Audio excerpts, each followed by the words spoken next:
kanë hyrë në Shqipëri në 72 orët e fundit krishtlindja dhe pushimet cilën në vend emigrantë. Do të lidhemi tani me kolegen Brikena Metaj për të njohur me situatën në pikën kufitare të Kakavijës. Brikena, të përshëndes, si është fluksi udhëtarëve ditën e sotme?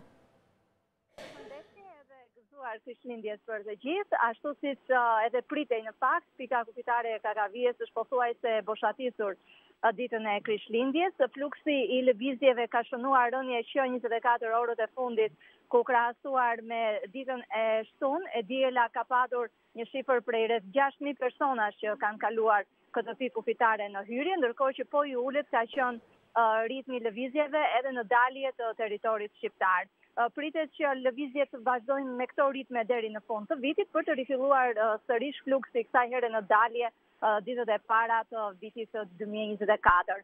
Pala shqiptare pavarësisht fluksit në rënje të 24 orëve të fundit ka punuar me kapacitet të plot sportelesh, pothuajse me 6 sportele, në varësi edhe të fluksit, të shtimit të fluksit, ndërkohë që nuk ka patur vonesa as në palën greke, pavarësisht trafikut të shtuar të lëvizjeve. Mirë, Brikena, të falenderoj për këto detaj që përcollen në studio.